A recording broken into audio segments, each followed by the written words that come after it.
That Christmas Eve, the air carried a stillness so heavy it almost hummed. Snow clung to the bare branches along Oak Ridge Lane, casting pale shadows across the pavement as I stepped up to the grand porch of 61 Valley Brook Court. The glow from the frosted windows spilled out like a secret trying to escape. My phone buzzed in my coat pocket with the last message I'd read over and over. "Come now, Jackson. We're all waiting, Grandpa Allen." It wasn't unusual for Grandpa Allen to organize gatherings last minute. What was unusual was that the invitation had come directly to me. Not my father, not my stepmother, not even through the family group chat I was rarely acknowledged in.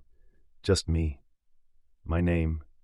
And something about the way he'd phrased it, "We're all waiting," sent a strange ripple down my spine. I rang the bell with fingers half numb from the chill, and before the melody could even finish playing, the door flung open. Heat blasted out. So did the scent of rosemary, roasted turkey, cinnamon. It was the smell of a family holiday, the kind I hadn't known in years. "Jackson!" Grandpa's voice was a thunderclap of warmth. He was there in the foyer in his wool vest and corduroy trousers, arms open. I stepped inside and felt him envelop me in a bear hug, his cologne, cedar, and something old-fashioned, instantly grounding. "Take your coat off, son. The others are in the dining room." Big surprise tonight. His eyes twinkled with the excitement of a child revealing a hidden treasure. The others. I hesitated, because the others meant my father, Leonard. It meant Gwen, the woman he married 2 years after Mom died. It meant their shining son, Mason. It meant the family I was supposedly still part of. Technically. "Thanks for coming," Grandpa added, almost in a whisper, patting my shoulder before leading me toward the dining room. The table was set like something out of a catalog. Cream linen, silver cutlery, crystal glasses, and a golden roast bird glistening at the center. Laughter echoed from the far end, where Mason and his friend Kyle sat cracking jokes. Gwen stood near the sideboard arranging a platter of deviled eggs. My father, wine in hand, nodded once when our eyes met. No smile, no warmth. I took a seat near the end of the table, furthest from the head where Grandpa settled. He raised his glass, clearing his throat. "Before we dig in, I want to say something." A hush fell over the room. "This year's been full of blessings," he began, eyes sweeping across the table, but none more meaningful than seeing the family finally settled into the new house. He turned to me. "Jackson, how do you like it? It's beautiful, isn't it?" Every fork paused midair. My heartbeat dropped into my stomach. "I like it," I said carefully. "It's a stunning place. But do you like living here?" He asked, still smiling. A strange silence followed. Mason looked up, confused. Gwen froze. My father's face drained of color. I blinked. I don't live here, Grandpa." A brittle quiet fell. You could hear the tick of the grandfather clock behind us. "What do you mean?" Grandpa Allen said, now frowning. "Leonard told me you moved in months ago." My father shifted in his seat, wine glass trembling slightly. "Dad, you told me the house was for Jackson," Grandpa thundered. Gwen's smile cracked like glass. "Alan, please, let's not ruin dinner. It was a misunderstanding." "No, it wasn't," Grandpa snapped. "I gave you that money, every dollar, because you said Jackson needed a place to start his future. And now I walk in here, expecting to see his home, only to find out you've moved your whole family in without him." I was frozen, not just from shock, but from the sudden clarity hitting me like a brick wall. The house. The carefully staged invitations. The photos, the fake family unity. It had all been for him, to make him believe something that wasn't true. "I live on the east side," I said quietly. "A studio apartment above a laundromat. The pipes rattle when it rains." Grandpa's face twisted, pain, anger, disbelief colliding. "You've got one chance," he said to my father, voice like thunder on a distant horizon. "Fix this, or I will." And that's when it began. The unraveling, the reckoning. Because the house I was supposed to live in, the life I was meant to have, had been stolen. But now the truth was out, and things were about to change. The next morning I woke up in my cold apartment, barely having slept. My phone lay silent on the nightstand, untouched since I got home. I hadn't called Grandpa, hadn't messaged anyone. The words from the night before kept looping in my head. The house was for Jackson. I stood in front of the cracked mirror above the sink, brushing my teeth with the same mechanical rhythm I'd followed for years. My studio was cramped, half kitchen, half bedroom, and every corner screamed temporary. but I'd made it mine. There were posters of architectural marvels on the walls, a bookshelf filled with thrifted novels and engineering manuals, and a tiny desk where I studied at night after long shifts at the gas station. When I finally picked up my phone, there were 3 missed calls from Grandpa and a message. "Come to the office, noon, don't be late." His office. The place I'd only ever seen once when I was a kid. Marlowe and Crane Construction. A stone and glass building on the edge of town with Grandpa's name etched in steel above the doors. I dressed carefully, my best shirt and cleanest jeans, and made the 30-minute bus ride in tense silence. When I walked through those doors, I was struck by the quiet hum of authority. Glass walls, sleek desks, phones ringing in the distance, people in suits, moving with purpose. The receptionist gave me a kind smile. "Mr. Allen is expecting you."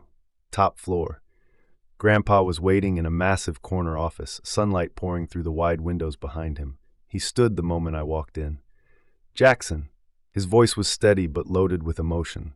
"Sit," I did. He remained standing. "I owe you an apology." I shook my head. "You don't—" "I do," he interrupted. "I let them fool me. Your father, Gwen, they showed me photos, texted updates, said you were settling in, thriving. I should have seen through it. I should have called you." I sat in silence, unsure what to say. After years of being sidelined, this moment felt surreal. Grandpa came around the desk and leaned against it, arms crossed. "You know what hurts the most? I trusted Leonard to be a father. Not perfect, no one is, but decent. Instead, he stole from you." His eyes burned. "That house, that wasn't a gift to them. I wired the down payment into his account after your 21st birthday, with instructions to put the deed in your name. That was your start, Jackson." I swallowed the lump in my throat. "Why didn't he?" "Greed," he said flatly. "Gwen pushed him, I'm sure. That woman's got ambition in spades and morals in crumbs. And Mason, well, you know how they treat him." I nodded. I knew. Grandpa tapped the desk. "I spoke with my legal team this morning. We'll be taking immediate steps to rectify the situation. First, I'll transfer the deed, legally, into your name. Second, we're cutting Leonard off. No more money, no more bailouts." I blinked. "Wait, you were still sending them money?" "Monthly," he said grimly. "I thought it was helping you." My stomach turned. "You're going to have a decision to make," Grandpa continued. "That house is yours now. You can move in, sell it, do whatever you like. But more importantly," he paused, "if you're willing, I want you to come work with me." I stared. "Not charity. You'd start small, intern level, learn the ropes. College is still on the table if that's your path. I'll sponsor you. But I'm not offering this out of guilt, Jackson. I'm offering it because I've seen how you've handled all this. With dignity. Restraint. You're not weak. You're stronger than I ever gave you credit for." My chest tightened. In that moment I felt something I hadn't in years. Seen. I stood up slowly. "Thank you. I want to earn this. I don't want to just be the kid who got handed things." Grandpa grinned. "Good, because I don't hire slackers, not even family." We shook hands. Later that night, alone in my apartment, I sat at my desk, the official deed to 61 Valleybrook Court lying in front of me. My name, my address. But as I stared at the paper, I didn't feel triumphant. I felt hollow. That house had been taken from me once. Now it was mine again. But the years it represented, the birthdays I spent alone, the nights I cried quietly in this tiny room, they weren't something I could reclaim. I picked up my phone and dialed. Gwen answered after 2 rings. "Jackson?" Her voice was cautious, guarded. "I have the deed," I said flatly. "Grandpa transferred it this morning." A silence stretched on the line. Then, "I see. You have a week to vacate." A pause, then a sigh. Of course. No protest, no apology, just quiet resignation. Maybe even relief. I hung up. And for the first time in my life, I realized I had the power to close a door. Not just literally, but on the years of pain, of invisibility, of being the shadow in someone else's family portrait. I was done being forgotten. A week passed. I didn't drive by the house, didn't send reminders, didn't check to see if they were actually packing. I trusted they would leave because they had no choice. The silence from their end was almost eerie. No pleading calls, no angry texts, no attempts to spin the situation, just absence. On the 8th day, I walked up the same stone steps of 61 Valleybrook Court, the house that was stolen from me, the house that now, legally, undeniably belonged to me. The front door was unlocked. Inside, Everything was still. The furniture remained, but the life had been drained from the space. The family portraits had been stripped from the walls. The framed photo of Mason holding a soccer trophy was gone from the mantel. Only faint outlines remained, lighter patches where they had hung like ghosts. In the corner of the dining room, a single cardboard box sat taped shut. Forgotten? Abandoned? I didn't care. I wandered through the rooms like a visitor in a museum built from someone else's lies. The kitchen gleamed with stainless steel appliances. The marble countertops looked untouched. Upstairs, the master bedroom still smelled faintly of Gwen's perfume, lavender and something artificial, too sweet to be real. The room that was supposed to be mine was a guest room, the sheets crisp, the closet empty, no sign that it had ever belonged to anyone. I stood in the doorway for a long time. This was never my home. I left the house without unpacking a single bag. That night, Grandpa called. "You went?" "Yeah," I said, sitting at my desk in the studio apartment. The deed was now framed on the wall above my bed, a silent reminder of what I'd earned. They left everything behind. "You keeping it?" he asked, but his tone said he already knew. "No," I said. "It's not mine, not really. I want to sell it." He was quiet for a moment. "Then that's what we'll do. I'll have my realtor call you tomorrow." I took a deep breath. "And the money? I want to use it for school." "I figured you might," he said with a hint of pride in his voice. "We'll get you enrolled. Full-time, part-time, whatever you need. Jackson, this is your life now, yours to shape." I nodded, even though he couldn't see me. "I don't want to waste it. You won't." True to his word, the house went on the market within days. It sold quickly, the neighborhood was desirable, and the price was right. The profit was more than enough to pay for 4 years of tuition with extra to spare. I enrolled in the architecture program at the local university. The same one I'd once dreamed about when I was 16, standing outside its gates with nothing but envy in my pockets. Walking into my first class, I felt both ancient and brand new. Most of the students were younger, straight from high school, full of energy and naive ambition. I sat near the back, taking notes in perfect silence, soaking in every detail. This time, I wasn't here because someone made space for me. I was here because I carved it for myself. Classes were difficult. I stayed up late most nights, balancing coursework with part-time hours at Grandpa's company. He had placed me in the design department, not because I asked, but because he believed I could grow there. I was just an intern running prints and organizing files, but I listened, I watched, I learned. I also learned to let go, not all at once, but piece by piece. The bitterness didn't vanish overnight. There were still nights I'd lie awake thinking of Gwen's thin-lipped smiles, my father's averted eyes, Mason's smug grins. I remembered the birthdays ignored, the report cards dismissed, the scraped knees that no one ever kissed. But with each class completed, with every paycheck earned, with each word of encouragement Grandpa offered me, a layer of that anger fell away. About 2 months into the semester, I met Leela. She sat next to me in advanced sketching, scribbling furiously into her notebook with hands stained in ink. She had a quick wit and a sharper tongue, and she didn't talk to just anyone. But for some reason, she talked to me. "You look like someone who's lived 100 lives," she said one afternoon without looking up from her notes. I raised an eyebrow. "Is that supposed to be a compliment?" "It's supposed to be accurate," she replied, grinning. "People who've never suffered draw boring buildings." I laughed for the first time in what felt like years. Layla and I started studying together, then grabbing coffee, then talking long into the night in the student lounge, about everything and nothing. I told her pieces of my story, never all at once, never in the kind of detail I'm telling you now, but enough. She didn't offer pity. She didn't say that must have been hard or I'm sorry. She just listened. And that, more than anything, made me feel like I was finally somewhere I belonged. One evening, after a particularly brutal project critique, I found myself sitting across from Grandpa in his office again. He poured 2 cups of coffee and slid one to me. "You're doing good, Jackson," he said, watching me over the rim of his mug. "Better than good," I shrugged. "Some days I feel like I'm still catching up, like I'm years behind everyone else." "You're not behind," he said. "You're exactly where you need to be. You climbed from the basement while they started on the 3rd floor. That's not your fault. That's your story." I looked out the window at the city lights blinking in the dusk, and for the first time, I believed him. It was a rainy Thursday when I got the email. Subject line: Alumni Mentorship Opportunity, Architectural Internship in Vienna. I almost deleted it without reading. International internships were for the elite students, the ones with family connections and spotless resumes, not someone like me. But curiosity tugged at me. I clicked it open and read through the details. A 6-month placement, full tuition and travel covered, sponsored by an architecture firm led by a former alumnus. Competitive, of course, but open to any second-year student in good standing. I stared at the blinking cursor in the email window for over an hour before typing the first line of my application. Layla found me in the campus cafe 2 days later, hunched over my laptop, biting a pen cap in frustration. "Are you still writing that application?" she said, sliding into the chair across from me with her usual iced espresso.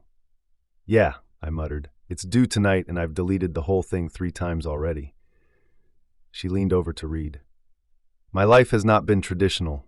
You sound like you're about to audition for a sob story competition." I groaned. "It's hard not to make it sound like trauma porn. I don't want pity. I just want a fair shot." "Then write like it," she said simply. "Own it. Not for their sympathy, for your future. They should feel lucky to have someone with your grit, not sorry for you." She stood up, patted my shoulder, and walked away. And somehow, that was the push I needed. I rewrote the essay from scratch. No dramatics, no self-pity, just truth. I wrote about resilience, about rebuilding from nothing, about how sketching buildings late at night in my attic room was the only thing that made me feel like I mattered. I wrote about how my definition of architecture wasn't just structures, it was survival, made visible. I submitted the application 20 minutes before the deadline. Then, I forgot about it. 3 weeks later, I was organizing blueprints in the drafting room at Grandpa's company when my phone buzzed. "Congratulations, you've been selected for the Vienna program." I read the words 5 times before they registered. The next few hours passed in a blur. I found Grandpa in a meeting, interrupted it without thinking, and held up my phone like a golden ticket. "You got it?" he asked, standing. "I got it." He didn't say anything for a second. Then he walked over and hugged me.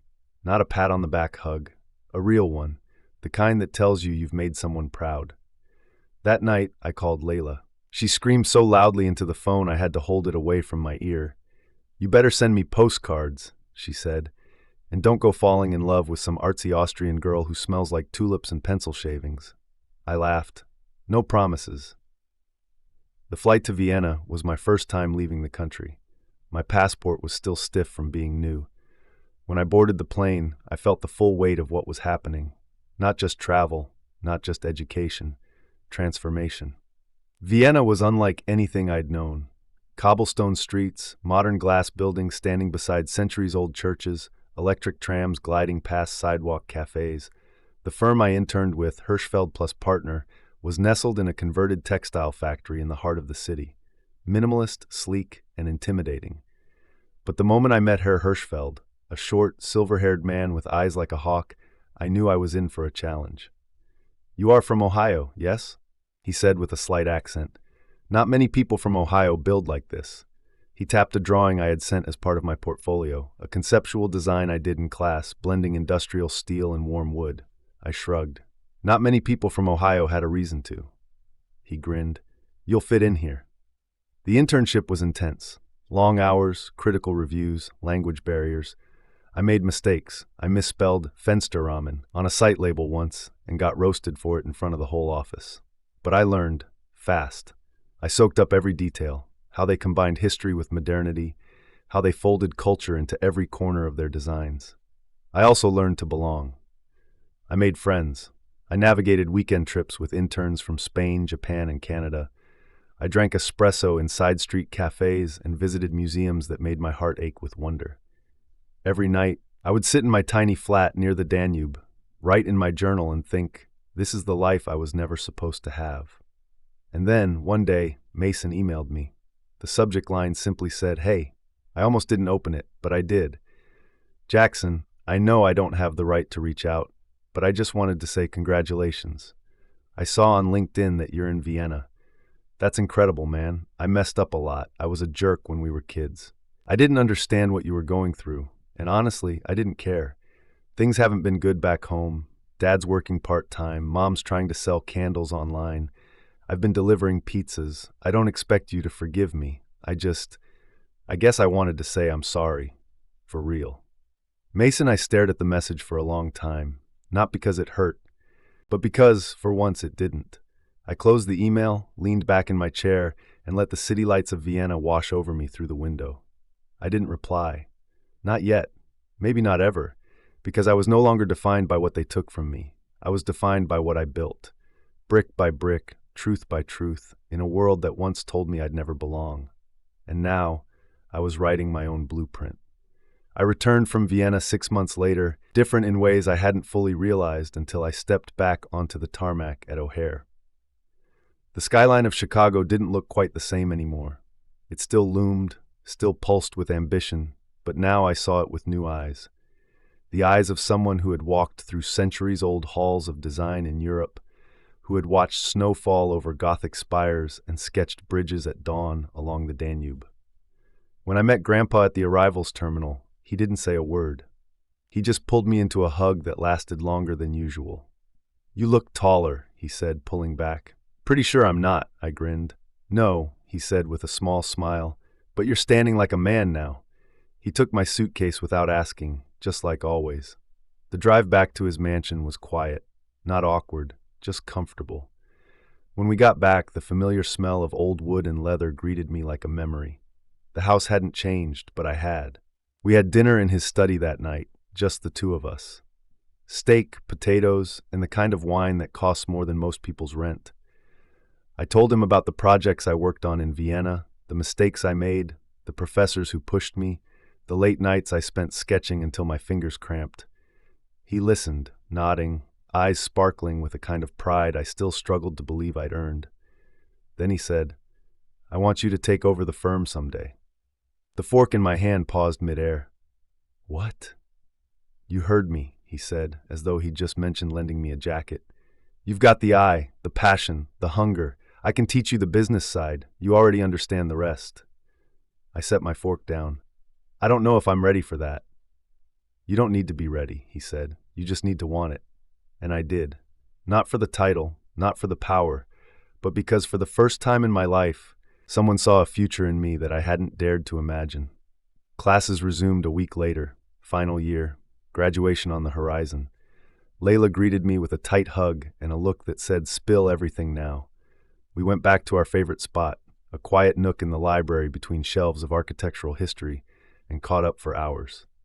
"So," she said, sipping a hot chocolate, "are you coming back to campus full-time or running off to be a Euro celebrity architect?" "I'm staying," I said, "but I might have a job lined up after graduation." "Marlowe and Crane?" I nodded. "Damn," she said. "Look at you, main character energy." I laughed, but part of me flinched at the compliment, because deep down I still sometimes felt like a side character in someone else's story. That changed a few weeks later. I was on campus when I got the text. From Dad. "Can we talk, please?" I didn't reply. I told myself it was because I was busy, because I had exams, because there was nothing left to say.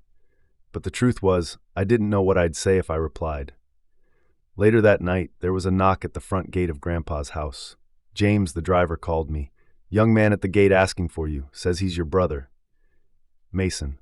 I stepped outside, jacket pulled tight against the Chicago wind.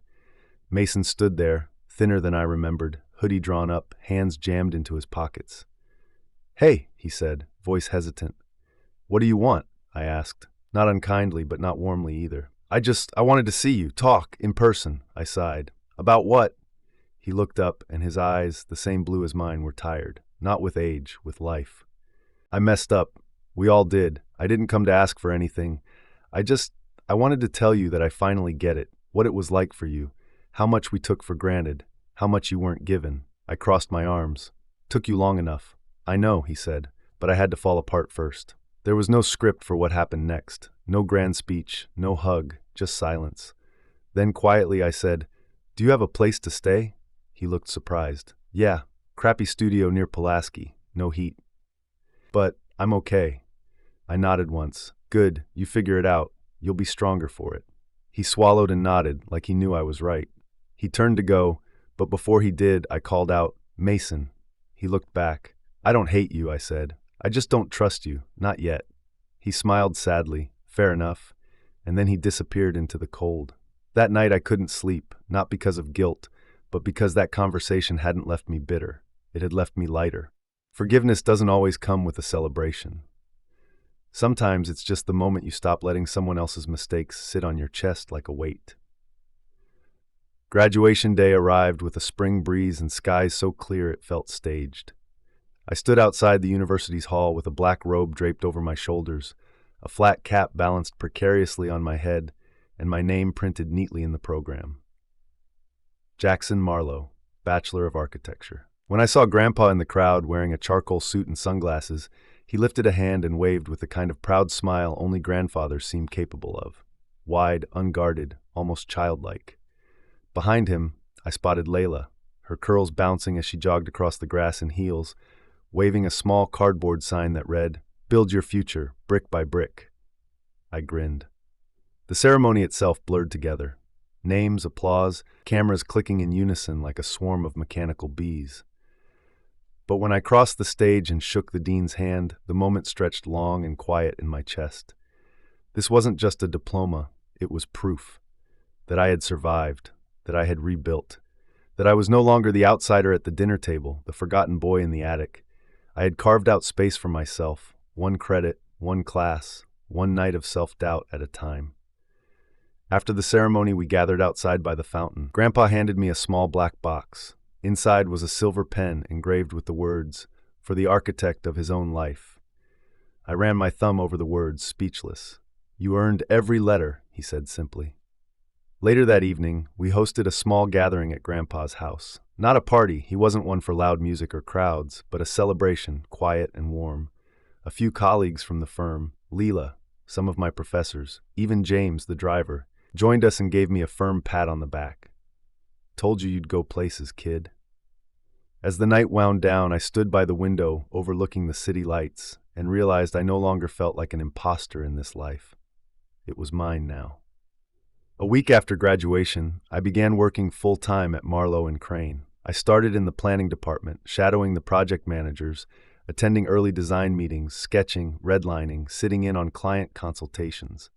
Every day I showed up early and left late, not because I had something to prove, but because I wanted to be there. I wasn't Jackson, the forgotten son.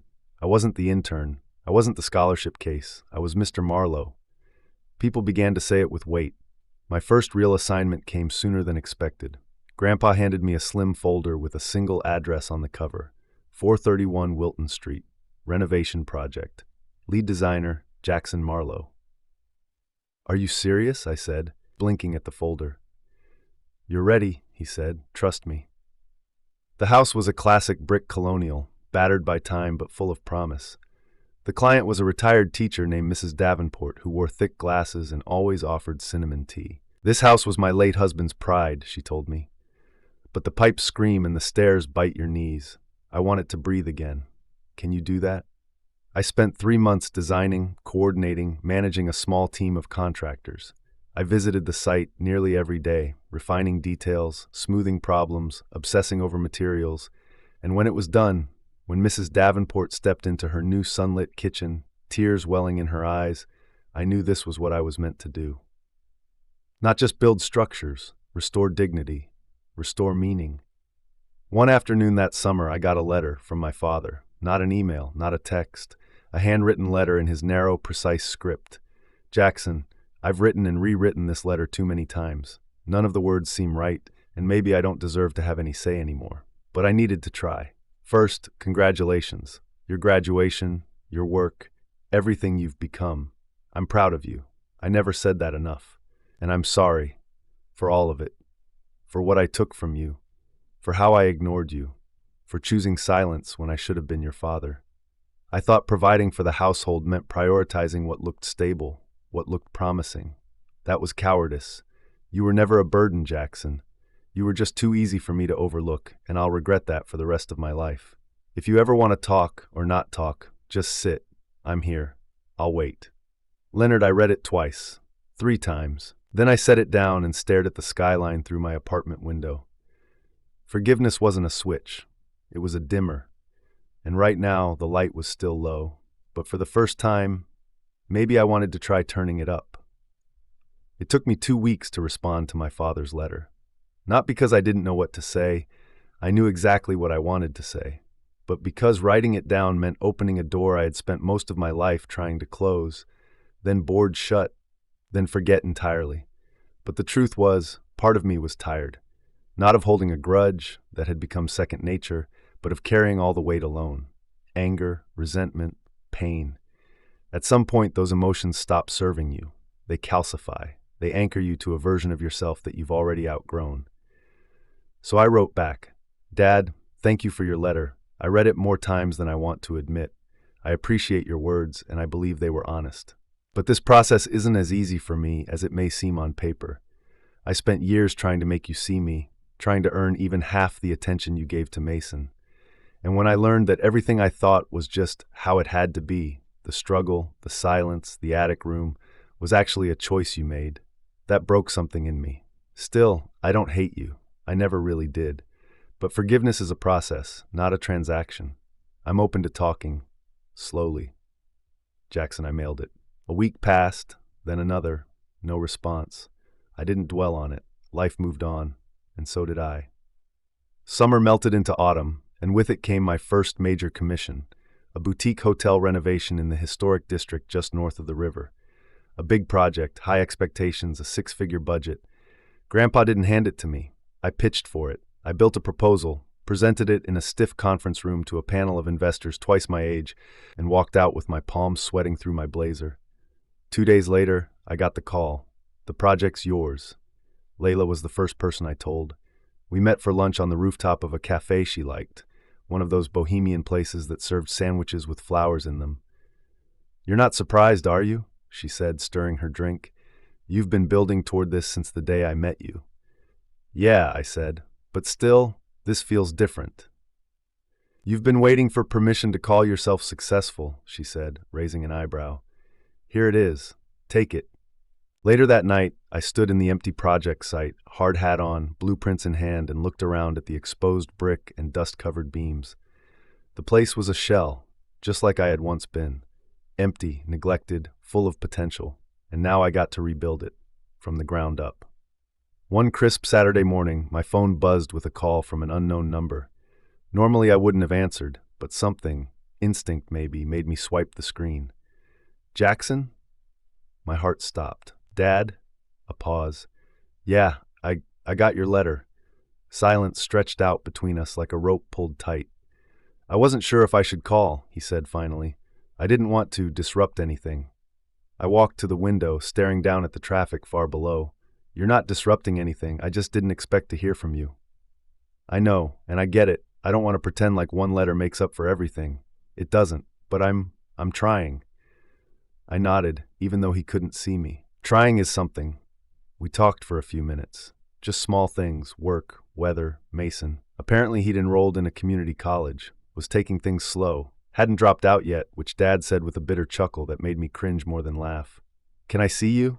he asked quietly. "Sometime soon?" I hesitated. "I'm not ready for a full reunion," I said, "but maybe coffee." "Coffee's more than I deserve," he said. "Maybe," I replied, "but it's a start." A week later, we met at a small cafe halfway between his new apartment and the firm. He looked older, grayer.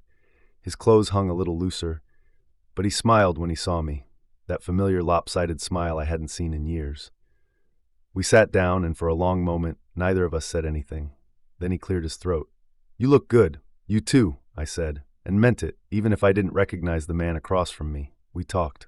Not about the past, not yet, but about the now. He was doing part-time consulting for a small insurance office. Susan had left him. Mason was staying with a friend. Life wasn't easy, but he wasn't bitter. "I miss a lot of things," he said at one point, stirring his coffee, "but mostly I miss the chance to be the father I should have been." I didn't answer right away. Then I said, "You still have time." His eyes welled slightly, but he blinked it away. We finished our drinks in silence. When we stood to leave, he reached out instinctively, then stopped. I surprised us both by pulling him in for a brief, awkward hug. "I'll call you," I said, and I meant it, because closure doesn't always look like justice. Sometimes it just looks like healing, one awkward coffee at a time. A few months after that first coffee with my father, the boutique hotel renovation was nearing completion. The final touches were being installed. Lighting fixtures shaped like folded brass leaves, reclaimed wood flooring polished to a warm sheen, imported tile from Portugal hand-laid in each guest bathroom. Every decision, every screw and slab carried my signature. I walked through the site late one night, alone. No hard hat, no clipboard, just me in the building. The faint scent of varnish and plaster hung in the air. Soft jazz played from a portable speaker one of the electricians had left behind. I stopped in the center of the atrium, where we'd knocked down the old skylight and replaced it with a dome of tempered glass. Starlight poured in, cold and clear. I tilted my head back and closed my eyes. I had built this, me, not Mason, not Gwen, not my father, not even Grandpa, though he'd been the one to set the foundation for my rise. This was mine, and yet I couldn't shake the feeling that something was still unfinished. Not in the building, in me. I hadn't spoken to Susan since the fallout. No texts, no calls, no apologies, no accusations. It was like she'd disappeared entirely, as though her absence might erase the role she played in everything that happened. But closure can't be one-sided. Even silence echoes if you never address it. One morning I found her email address buried in the contacts of my old phone, still tucked inside a drawer in my studio. I stared at it for a long time. Then I typed out a simple message. "Susan, I don't expect an apology, but I think it's time we talk." "Jackson," she responded within an hour. "Name the place. I'll be there."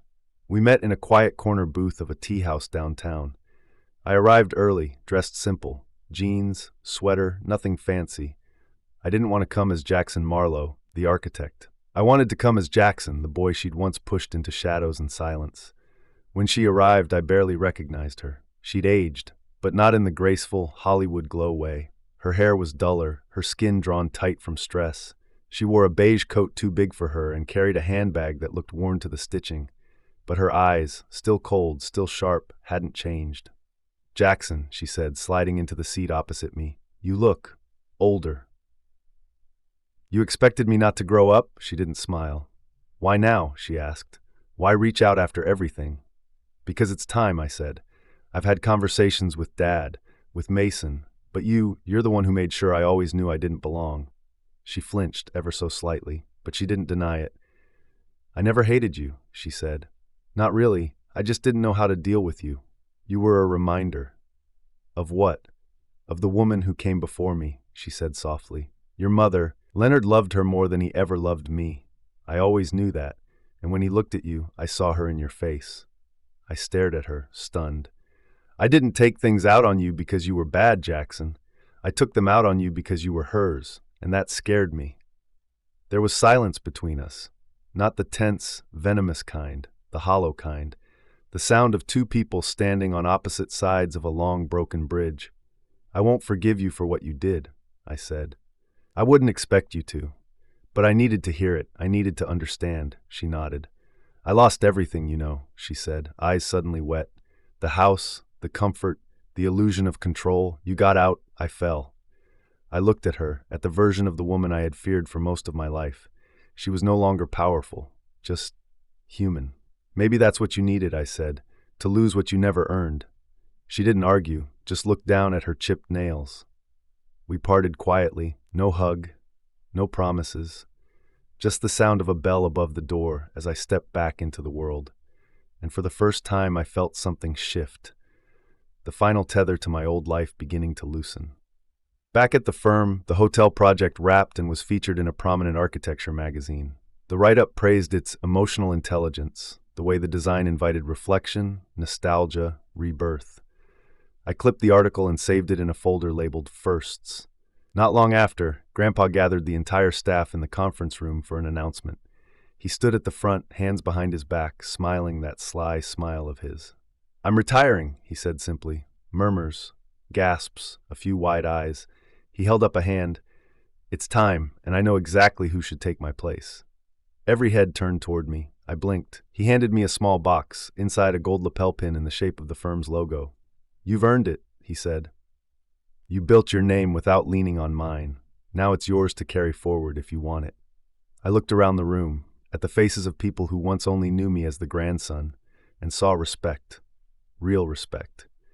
"I do," I said quietly. "I want it." Grandpa smiled wider. "Then it's yours." I didn't cry, not until I got home, not until I was alone, not until I looked at myself in the mirror and realized I had finally stepped out of the attic, for good. Not just into a better house, but into the life I had been denied and claimed anyway. Autumn in Chicago carried a kind of quiet majesty that year. The leaves turned slow, as if savoring their change. The skyline looked softer somehow, dusted with golden sunlight that kissed the edges of every glass pane and metal beam. And from my corner office at the newly renamed Marlowe and Crane studio, I watched it all. The city, the seasons, and myself, shifting in ways I once thought impossible. The title on my door had changed. Principal Architect, Jackson Marlowe. But what truly marked the transformation wasn't the job or the prestige, it was the feeling of being trusted. People came to me for answers, for vision, for clarity. And not just my team, clients, contractors, even old mentors. Every day I walked into the office with purpose. Not pride, purpose. But even as the world around me grew sharper, my thoughts sometimes drifted back to Ohio. The streets I had grown up on, the house on Hollow Creek, the attic, the silence. One evening, I received a text from Mason. No preamble, just a photo, a diploma. Associate's degree in graphic design, just thought you should know. Underneath was a short message. "I'm working freelance now, not much, but it's mine. Thanks for not giving up on me, even when you did." I stared at the screen for a long time, thumb hovering over the keyboard. Then I typed back, "Proud of you, keep going." That was all, but it was enough. Later that month, Layla and I went to an alumni mixer on the university's downtown campus. She was already making a name for herself. Boutique interior design, magazine features, clients with more taste than sense. We moved through the event like satellites, orbiting different conversations, but always ending up back at the same point. At one moment, standing with her on a rooftop balcony wrapped in string lights and laughter, she nudged me gently with her elbow. "You realize you're kind of a big deal now, right?" I gave her a look. "Don't start." "I'm serious," she said, turning to face me. "You walk into rooms now and people notice. You don't shrink, you don't hide. That scared kid from the corner of the studio is long gone." I took a sip of my drink, thoughtful. "He's not gone," I said. "He's just not driving anymore." She smiled. "That's poetic. You should write that down." I already had. The holidays arrived faster than expected. My first Thanksgiving as lead partner came with stress, budgets, proposals, but also with laughter in the office, warmth in the break room, and the comfort of a place I had helped build from concrete and compassion. Grandpa, now retired, visited often. He'd bring coffee and critique our lobby artwork with a smirk. "You've made this place too stylish," he'd grumble. Back in my day, a firm didn't need fiddle-leaf figs and polished concrete to look successful. "I'll keep that in mind," I'd say, smiling. We had Thanksgiving at his house, just the two of us. No loud guests, no awkward photos, just food, memories, and a quiet kind of peace. At one point, between bites of pumpkin pie, he looked up and said, "Do you ever miss them?" He didn't have to say who. I knew. Sometimes, I admitted, but mostly, I miss who I wanted them to be. He nodded, eyes sad but understanding. Grief isn't always about death. Sometimes it's about the people who chose to stay strangers. A week before Christmas, I received a call from a number I hadn't seen in years. "Jackson?" a soft voice asked. "Yes? This is Mrs. Langston, your high school counselor. I'm sorry to call out of the blue, but I saw your name in the Tribune, the article about the hotel renovation. I just wanted to say, I always knew you had it in you." I laughed. "Thank you. You're the first person who told me I mattered." "I haven't forgotten that." She was quiet for a beat. Then, "I still keep your drawing, you know, the one with the house in the clouds. I made that in 10th grade. It was hopeful," she said. "I think you were drawing what you needed." She was right, and now I was building it. That Christmas, I stayed in Chicago. No flights, no family gatherings, just a fire, a journal, and a quiet dinner shared with Layla and Grandpa. We played vinyl records, ate too much, and laughed until the walls echoed. Later that night, after they'd gone, I stood alone on the balcony of my apartment, looking out over the frozen city, the skyline glowing like embers. I closed my eyes, thought of Mom, of how proud she would have been, of how far I'd come.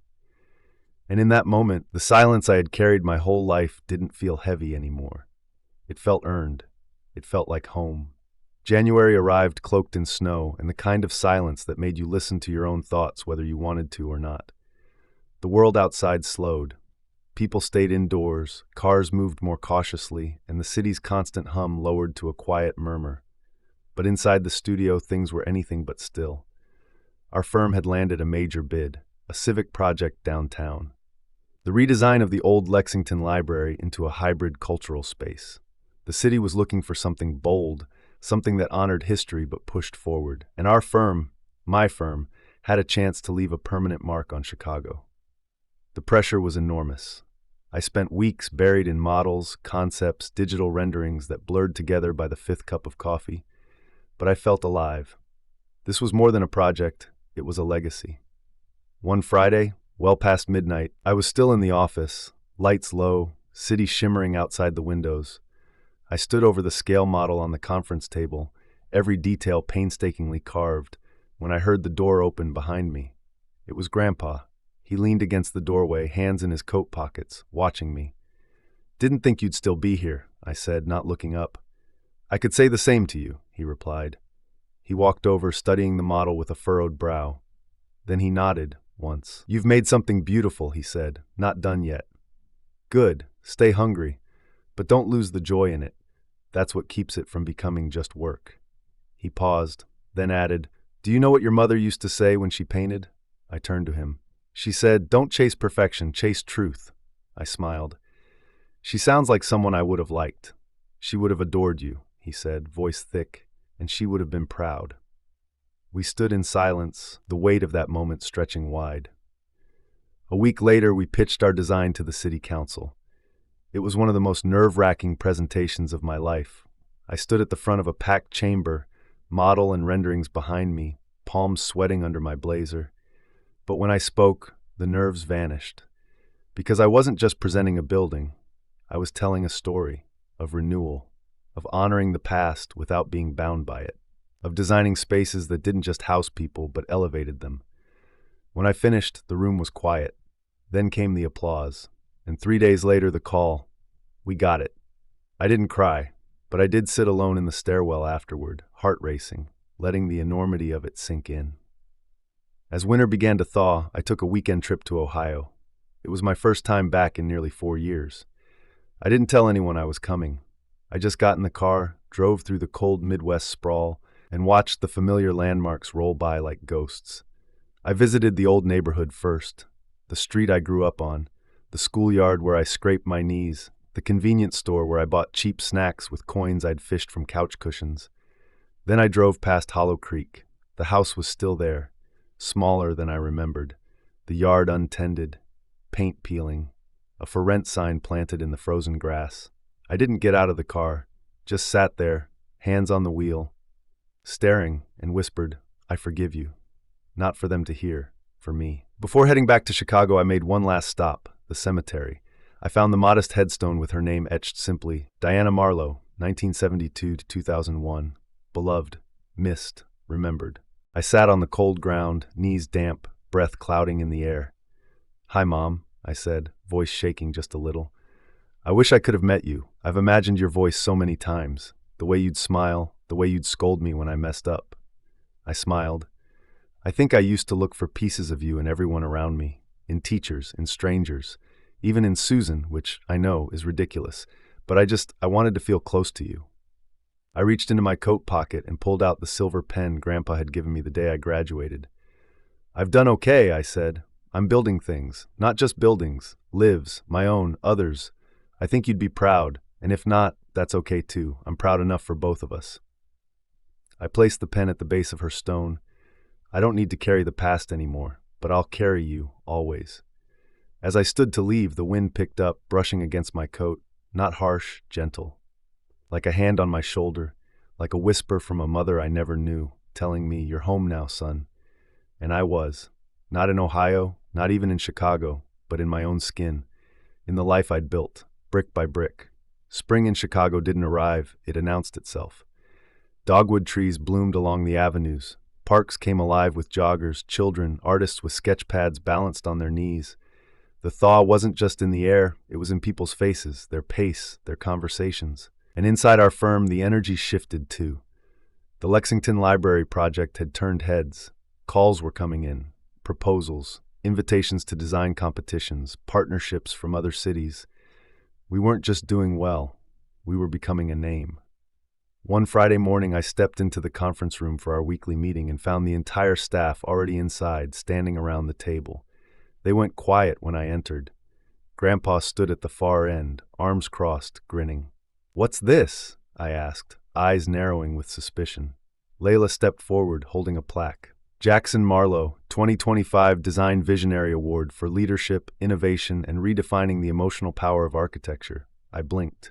"Wait, this is real?" Grandpa chuckled. "It is. Your name's been buzzing in the circles. Someone finally said it out loud." The room burst into applause. I stood frozen for a second, caught somewhere between disbelief and something softer. Something like peace. Later, after the crowd filtered out, Grandpa walked over and clapped a hand on my shoulder. "You know what your mother would have said?" I shook my head. She would have said, "Took them long enough." That night, I sat in my apartment and stared at the plaque on my desk. Then I opened my laptop. I'd been writing a memoir quietly for almost 2 years, just for myself. A collection of thoughts, journal entries, moments. At first, it had been cathartic, a way to process the pain. But now it felt like something more, like a story someone else might need to hear. The title page read, "The House on Hollow Creek, a story of shadows, silence, and the voice I found anyway."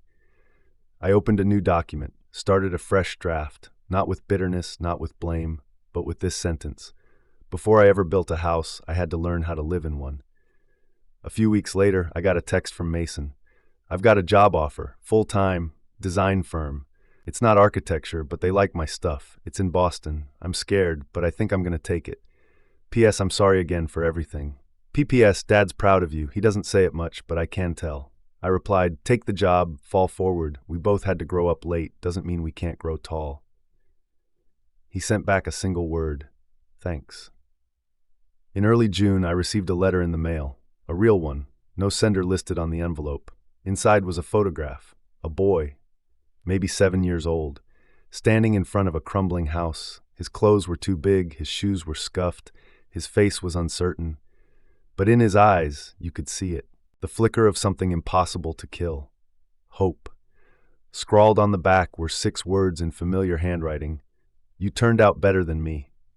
I sat with that photo for a long time, and I didn't cry, but I felt it. That final click of something long unhinged sliding into place. One morning, near the end of summer, I took Layla on a walk through the nearly finished Lexington Library. The light filtered through the new atrium glass, dancing across wood-paneled reading nooks and soft stone archways. "God," she whispered, eyes wide. "It feels like memory." I nodded. That was the point. We walked past a quiet alcove, and I stopped. "This one's dedicated to someone," I said. "I haven't added the plaque yet." She smiled. "Who?" "My mother." We stood in silence for a while. Then she asked, "Do you ever think about the boy you used to be?" "All the time," I said. "And I hope he'd be proud." I looked around at the space, the walls, the light. I think he'd feel at home here. And for the first time in my life, I wasn't just telling myself that. I believed it. The past didn't vanish. It stayed with me, as shadows, as echoes, as lessons. But it no longer defined me. It shaped me. And I chose what to build from it. Brick by brick, page by page, step by step. Home wasn't something I had to find anymore. It was something I had become. Autumn rolled back into the city with a kind of familiarity that felt comforting instead of repetitive. The wind had that sharp edge again. The lake shimmered like polished steel. People started wearing scarves and rushing a little faster between buildings. And for me, for the first time in my life, everything felt settled. Not static, rooted. The Lexington Library officially opened in October. Hundreds came. City officials, former clients, news outlets. I stood at the entrance in a tailored suit, watching a line form beneath the polished brass sign, the Lexington Cultural Center. They held a ribbon cutting. There were speeches, praise, cameras. But the moment that stayed with me wasn't any of that. It was when an elderly man walked through the front doors, paused, looked up at the skylight, and whispered, "Feels like something's breathing in here." I smiled. That's what I'd hoped for. Not just walls and glass, but air, life, a place people could walk into and feel like they mattered. A few days later, I received a package at the office. No return label. Inside, a worn copy of The Little Prince. There was a sticky note on the front.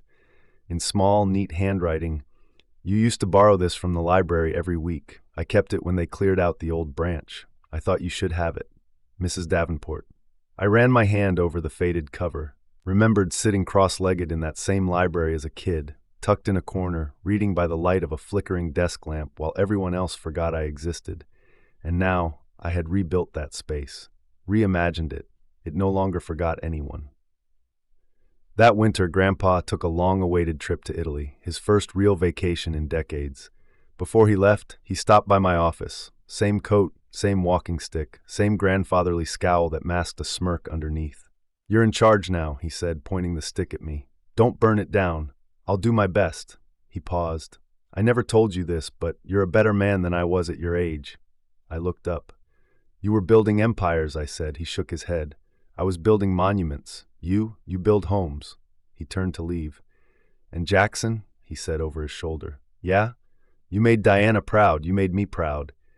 He didn't wait for a reply, just walked out, leaving me standing there with words heavier than gold.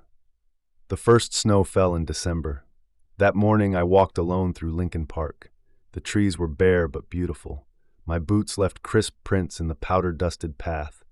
I watched the breath escape my mouth like steam from a factory chimney, and I thought about how far I'd come. About the attic room, about plastic toy cars with missing wheels, about family photos I stood on the edge of, about letters, about silence, about long winters that made me wonder if spring would ever come. But it had, in me, because I had built it, not just a career, not just buildings, but myself, and I wasn't done yet. The last page of the book I'd been writing was finished that night. The House on Hollow Creek. The final line read, "Sometimes to build a home, you have to leave the one you were born into." I closed the laptop and let the silence settle in the room. Not the silence of loneliness, the silence of completion, of peace, of the kind of stillness you earn.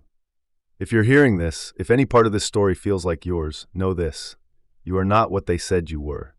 You are not the things they withheld. You are not the silence you were raised in. You are the house you build. You are the story you choose to write next. So build it, brick by brick, word by word. Let your past be your foundation, not your prison, because one day you'll look up and realize you were the home you were looking for all along. The end.